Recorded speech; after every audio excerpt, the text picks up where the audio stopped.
Peugeot E2008, 38 000 € pour 250 km d'autonomie réelle et un habitacle en plastique dur. Stellantis ose facturer ce prix délirant pour un sous-compact électrique moins équipé qu'une Sandero thermique. L'arnaque de l'électrique populaire dévoilée en 10 points accablants. Les concessionnaires automobiles vivent un cauchemar. Dans leur showroom, des dizaines de véhicules électriques accumulent la poussière, leur prix prohibitif repoussant même les clients les plus convaincus par la transition énergétique. Cette situation dramatique expose l'échec cuisant d'une industrie qui a misé sur l'électrique sans comprendre les attentes réelles du marché. Les vendeurs, autrefois confiants, peinent désormais à argumenter face à des clients qui comparent systématiquement les prix avec leurs équivalents thermiques. Un décalage abyssal qui transforme chaque négociation en parcours du combattant. L'Audi e-tron GT incarne parfaitement cette déconnexion industrielle. Facturée plus de 100 000 €, cette berline électrique promettait de révolutionner le segment premium. La réalité technique s'avère bien différente de ses promesses marketing. Son autonomie officielle de 488 km, selon le cycle WLTP, fond comme neige au soleil dans les conditions réelles d'utilisation.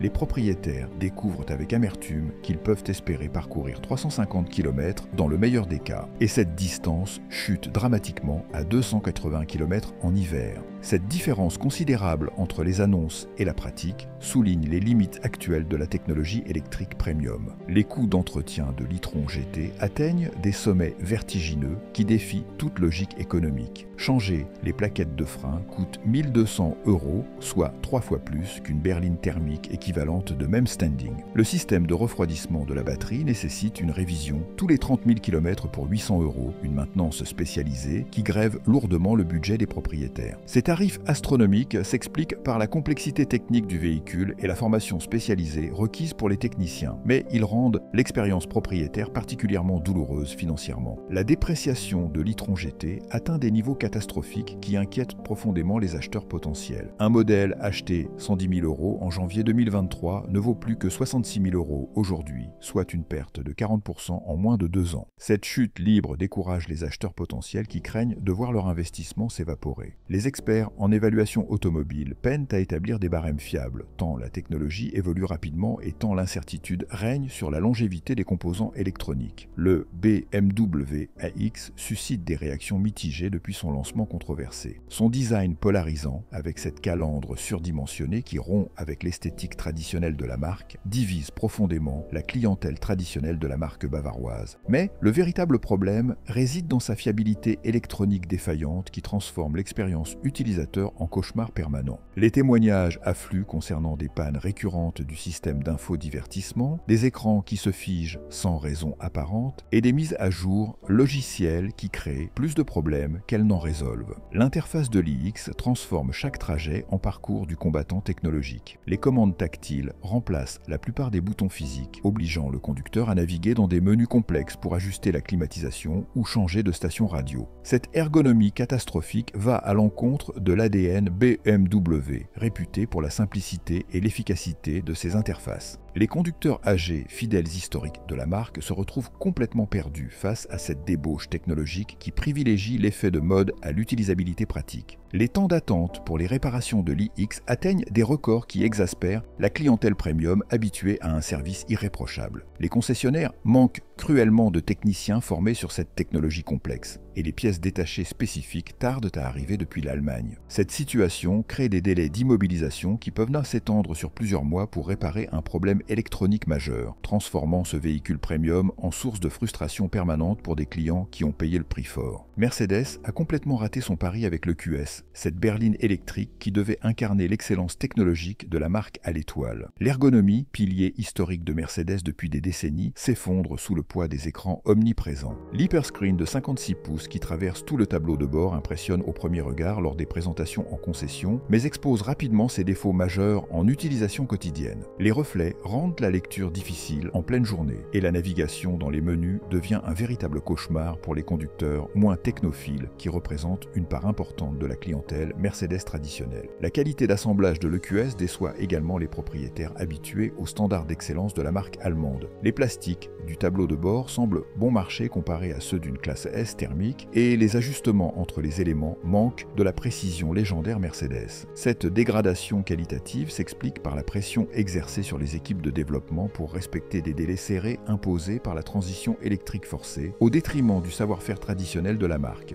L'autonomie réelle de l'EQS, annoncée à 770 km en cycle WLTP, tombe à 520 km dans des conditions normales d'utilisation. Cette différence de 250 km entre la théorie et la pratique illustre parfaitement le décalage entre les promesses marketing et la réalité technique de l'électrique actuelle. Cette surestimation systématique des performances mine la crédibilité de l'ensemble de la gamme électrique Mercedes. Jaguar a définitivement abandonné l'e-Pace après une carrière chaotique marquée par une succession de déconvenues techniques. Ce SUV électrique, pourtant salué par la presse spécialisée lors de son lancement en grande pompe, s'est transformé en gouffre financier pour la marque britannique en difficulté. Sa fiabilité désastreuse a découragé même les clients les plus fidèles à Jaguar, habitués pourtant aux caprices mécaniques de la marque. Les pannes de batterie surviennent dès 50 000 km et leur remplacement coûte plus de 25 000 €, soit la moitié du prix du véhicule d'occasion. Le réseau de service Jaguar, déjà fragile avant l'électrification, s'est montré complètement incapable de gérer les spécificités techniques de l'e-Pace. Les concessionnaires manquaient de formation spécialisée et d'équipements adaptés, laissant les clients dans l'incertitude pendant des semaines entières. Cette défaillance dramatique du service après-vente a achevé de ternir définitivement l'image du modèle et compromis l'avenir électrique de la marque. L'autonomie hivernale de l'e-Pace s'effondre de manière dramatique dans des proportions qui défient l'entendement. Les 470 km annoncés deviennent 200 km réels par temps froid, transformant chaque trajet hivernal en source d'angoisse permanente. Cette performance pathétique résulte d'une gestion thermique défaillante de la batterie, un défaut de conception majeur que Jaguar n'a jamais réussi à corriger malgré plusieurs rappels et mises à jour logicielles. Ford a commis une erreur marketing monumentale en baptisant son SUV électrique Mustang Mach-E. Cette appellation détourne l'héritage d'une icône automobile américaine pour vendre un véhicule qui n'a absolument rien à voir avec l'esprit Mustang traditionnel.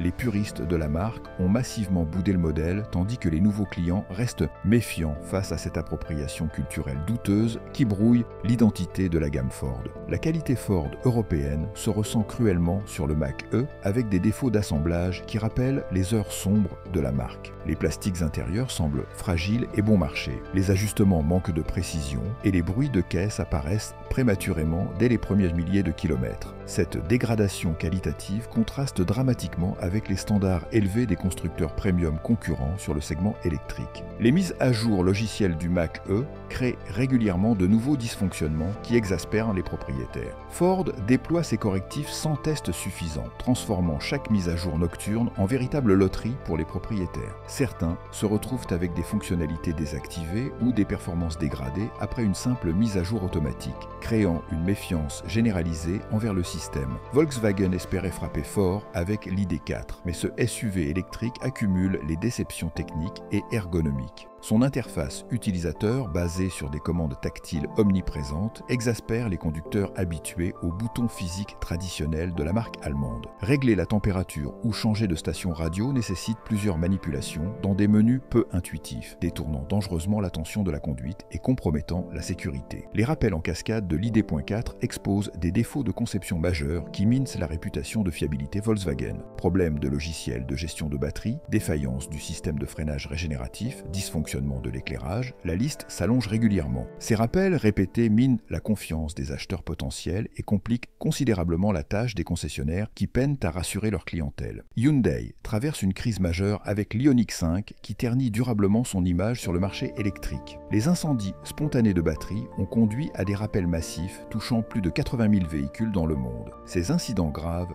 découragent les acheteurs soucieux de sécurité et alimentent la méfiance générale envers la technologie électrique coréenne. La garantie batterie de l'Ioniq 5, pourtant annoncée comme révolutionnaire avec ses 8 ans ou 160 000 km, s'avère illusoire dans la pratique quotidienne. Hyundai multiplie les conditions d'exclusion et conteste systématiquement les demandes de prise en charge. Les propriétaires découvrent avec amertume que la moindre négligence d'entretien ou utilisation non conforme peut annuler cette garantie prétendument généreuse. Stellantis a complètement raté sa stratégie électrique populaire avec le Peugeot E 2008. Ce sous-compact électrique, facturé 38 000 €, offre une autonomie réelle dérisoire de 250 km qui limite drastiquement son utilisation. Pour ce prix exorbitant, un acheteur peut acquérir un SUV thermique bien plus spacieux et polyvalent, exposant l'absurdité du positionnement tarifaire de l'électrique populaire. L'habitacle de l'U2008 multiplie les plastiques durs et les finitions bon marché qui détonnent avec son prix élevé. Les sièges manquent de maintien, l'insonorisation reste perfectible et l'ergonomie générale déçoit les utilisateurs. Cette dégradation qualitative illustre parfaitement la stratégie de Stellantis qui privilégie les marges sur l'électrique au détriment de la satisfaction client. Renault a profondément déçu avec la Mégane E-Tech, censée incarner le renouveau électrique de la marque aux losanges. Son ergonomie ratée, avec un système multimédia complexe et peu intuitif, rebute les clients habitués à la simplicité des interfaces Renault traditionnelles. L'écran central de 12 pouces concentre toutes les commandes, obligeant le conducteur à détourner son attention de la route pour les tâches les plus simples. Volvo a perdu son âme avec le XC40 Recharge. Ce SUV électrique, facturé à un prix aberrant de 55 000 €, ne justifie absolument pas son tarif premium. La qualité de fabrication, désormais assurée par Geely en Chine, ne respecte plus les standards historiques de la marque suédoise. Les matériaux semblent moins nobles, les ajustements moins précis et la fiabilité globale plus aléatoire. Ces 10 échecs électriques exposent les failles profondes d'une transition énergétique imposée plutôt que choisie. Les constructeurs ont précipité leur lancement sans maîtriser la technologie, sans comprendre les attentes des consommateurs et sans préparer leur réseau de distribution et de services. Cette stratégie hasardeuse se retourne aujourd'hui contre eux, avec des stocks invendables qui s'accumulent chez les concessionnaires. Parallèlement, le marché de l'occasion thermique explose littéralement. Les diesels de la bonne époque, BMW 530D, Mercedes E350 CDI ou Audi A6 3 litres TDI s'arrachent à prix d'or. Ces mécaniques éprouvées offrent une fiabilité,